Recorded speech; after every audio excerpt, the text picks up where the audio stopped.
राधा मोहन दास अग्रवाल जब जब वो मीडिया के सामने आते हैं, बातचीत करते हैं, तब तब वो सुर्खियों में आ जाते हैं। सोशल मीडिया पर उनकी जो बयानों की जो क्लिप है वो वायरल हो रही है। सचिन पायलट को लेकर भी उन्होंने कहा था कि सचिन पायलट का दौर खत्म हो चुका है, वो बात नहीं रही। अशोक गहलोत को कपालभाति करने की ज़रूरत है। कैसे देखते हो आप? तो उनकी ज़बान कहाँ-कहाँ फिसलती है, कहाँ-कहाँ चलती है, इससे कोई मतलब नहीं है। वो भविष्य में राजनीति करना चाहते हो आप? सचिन पायलट का मुकाबला न तो वो काल कर सकते थे, न वो आज कर सकते हैं, न कभी कर पाएंगे। तो पहले भी मैं राजनीति में था, आज भी मैं राजनीति में हूँ, आगे भी राजनीति में रहूँगा। चाहोगे कि राहुल गांधी प्रधानमंत्री बने देश के? आग्रह किया है या नहीं किया है, या तो अशोक गहलोत जी जाने या सचिन जी पायलट साहब जाने। कैसा देखते हो गौचर आश्रम? जम्वा रामगढ़ में एक गांव आता है। गांव का नाम दांतली है, गलत नहीं तो दांतली है जी।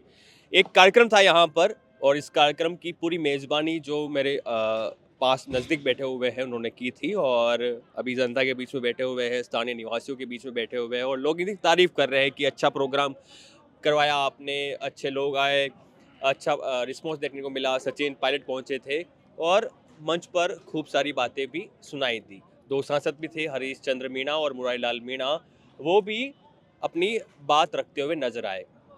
सबसे पहले तो आपसे ये जानना चाहूँगा कि पूरा कार्यक्रम हुआ और कार्यक्रम का अच्छा रिस्पॉन्स देखने को मिला क्योंकि हम खुद यहाँ से जब से शुरू हुआ कार्यक्रम और जब तक अंत हो गया तब तक हम यहाँ पे मौजूद थे। कैसा लग रहा है आपको? मैं बहुत खुश हूँ। हम्म, मैंने जिन जिन लोगों से निवेदन किया, प्रार्थना की, वो सब पधारे, और जिन जिन नेताओं से मैंने आग्रह किया वो सब आए। इससे इससे ज़्यादा खुशी मुझे कुछ हो नहीं सकती। भविष्य में राजनीति करना चाहते हो आप? मैं 2013 में कांग्रेस कैंडिडेट रहा हूँ एमएलए का, जम्वा रामगढ़ में जम्मू रामगढ़ में 2013 में। 2013 में। तो पहले भी मैं राजनीति में था, आज भी मैं राजनीति में हूँ, आगे भी राजनीति में रहूँगा। तो तो इसमें तो कोई संशय है ही नहीं। भविष्य के संभावित उम्मीदवार हो सकते हो। वापस जब चुनाव होंगे विधानसभा के। ये पार्टी का अपना मामला है। पार्टी टिकट ले देगी तो चुनाव लड़ेंगे, पार्टी टिकट नहीं देगी तो पार्टी का काम करेंगे। सचिन पायलट पैरवी करेंगे तो मिल ही जाएगा आपको टिकट। सचिन पायलट साहब राजस्थान के और हिंदुस्तान के बहुत बड़े नेता हैं। वो चाहेंगे, वो टिकट दिलवाएंगे तो मैं अवश्य चुनाव लड़ूंगा। जैसा वो निर्देश आदेश मुझे देंगे मैं उसी के अनुसार चलूँगा सचिन जी पायलट के साथ। अभी एक राजस्थान में बखेड़ा चल रहा है। बखेड़े चलने के पीछे वजह है राजस्थान में जो नए प्रभारी आए हैं, राधा मोहन दास अग्रवाल, जब जब वो मीडिया के सामने आते हैं, बातचीत करते हैं, तब तब वो सुर्खियों में आ जाते हैं। सोशल मीडिया पर उनकी जो बयानों की जो क्लिप है वो वायरल हो रही है। सचिन पायलट को लेकर भी उन्होंने कहा था कि सचिन पायलट का दौर खत्म हो चुका है, वो बात नहीं रही। अशोक गहलोत को कपालभाति करने की ज़रूरत है। कैसे देखते हो आप? ये मामला तो जो प्रभारी राजस्थान का लगा हुआ है वो दूसरी पार्टी का, हमें तो उससे कोई मतलब है नहीं। लेकिन वो जहाँ जहाँ भी व्यक्तित्व देते हैं, वो राजेंद्र सिंह राठौड़ जो हमारे पूर्व मंत्री रहे हैं, सीनियर नेता थे भाजपा के, उनके बारे में वो अनशंट बोल गए। तो उनकी ज़बान कहाँ फिसलती है, कहाँ चलती है, इससे कोई मतलब नहीं है। वो सचिन पायलट का मुकाबला न तो वो काल कर सकते थे, न वो आज कर सकते हैं, न कभी कर पाएंगे। सचिन पायलट तो अपने आप में एक हस्ती है कांग्रेस की, पूरे हिंदुस्तान की, राजस्थान की नहीं, पूरे हिंदुस्तान की। और वो राजस्थान और हिंदुस्तान का भविष्य है सचिन जी पायलट साहब। लेकिन खूब बवाल होता है कांग्रेस पार्टी में। जब सरकार थी तो 2 गुट बन गए थे।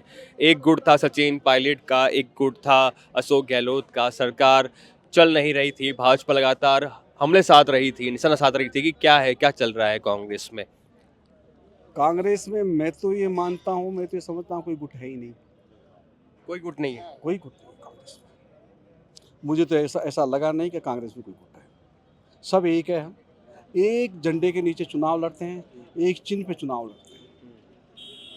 लेकिन जब अशोक गहलोत का बेटा जो है वैभव गहलोत है, उनके प्रचार प्रसार में सचिन पायलट नहीं पहुंचते हैं, ना उनको अशोक गहलोत बुलाते हैं। उन्होंने इनडायरेक्टली ऐसा कहा भी था मीडिया के सामने कि समय नहीं मिला और बुलाते तो मैं जहाँ बुलाते हैं जो उम्मीदवार होते हैं वहाँ मैं जाता हूँ, जहाँ बुलाते हैं वहाँ मैं जाता हूँ। उसका मतलब ये समझा गया कि उनको बुलाया नहीं गया। सचिन पायलट साहब ने जो कहा है वो सही कहा है। कौन सा गलत कहा है? जब कोई आदमी चुनाव लड़ता है तो हमें जिन नेताओं को बुलाना होता है उनसे आग्रह करना पड़ता है। आग्रह किया है या नहीं किया है, या तो अशोक गहलोत जी जाने या सचिन जी पायलट साहब जाने, मुझे तो इसकी कोई जानकारी नहीं। तो और एक सीट है यहाँ नज़दीक में दौसा, वहाँ पर चुनाव होने वाले हैं। वहाँ पर एक चर्चा ये भी चल रही है कि सामान्य वर्ग से किसी को टिकट मिल सकता है, मीणा समाज से किसी को टिकट मिल सकता है। मिलेगा किसको टिकट? युवा को मिलेगा, किसी वरिष्ठ नेता को मिलेगा? ये पार्टी का मामला है।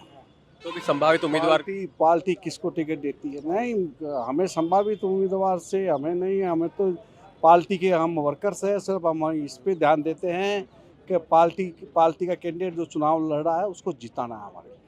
प्रदेश अध्यक्ष गोविंद सिंह डोटासरा है और उनकी अगुवाई में अब की बार यहाँ पे चुनाव लड़ रही थी कांग्रेस और अच्छा प्रदर्शन देखने को मिला।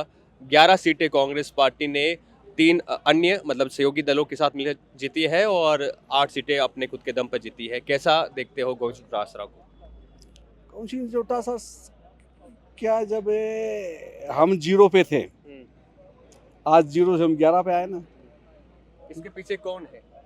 कौन लेके आया है? सारी कांग्रेस है। कोई कोई व्यक्ति विशेष नहीं है कि उसकी वजह से इतनी सीटें आई है। ऐसा कुछ भी नहीं है। पार्टी की रीति, पार्टी की नीति और जो दुनिया में इस समय के हालात जो चल रहे हैं उसके अनुसार कांग्रेस को पसंद किया गया है। कांग्रेस को ज़्यादा संख्या में लोगों ने वोट दिया है। बदलाव होता है कांग्रेस पार्टी में, युवा को कमान सौंपी जाती है, तो लगता है कि ये जो रिवाज चलता आ रहा है 5 साल बीजेपी 5 साल कांग्रेस टूट सकता है। कांग्रेस क्या डिसीजन लेती है नपी नपी बातें कर रहे हो सर आप। इसके बारे में कुछ नहीं कर सकता। हमारे डिसीजन लेने वाले ऊपर बड़े नेता बैठे हैं, आला कमान बैठा है, राहुल गांधी जी बैठे हैं। वो निर्णय लेंगे कि हमें कैसे करना है, क्या कैसे चुनाव लड़ना है, कैसे चुनाव जीतना है। चाहोगे कि राहुल गांधी प्रधानमंत्री बने देश के? हम तो चाहते हैं, कांग्रेस चाहती है कि राहुल जी देश का प्रधानमंत्री बने। तो हमारे साथ ये शंकर लाल मीणा जी थे जो पूरी मेजबानी कर रहे थे, जो आज राव जो हुआ था, राव बादा जो यहाँ पर एक मूर्ति स्थापित है, 1 साल पूरा हो गया है, वार्षिक उत्सव था। कांग्रेस पार्टी के कई नेता यहाँ पे मौजूद थे और अच्छा जो है रिस्पॉन्स देखने को मिला था।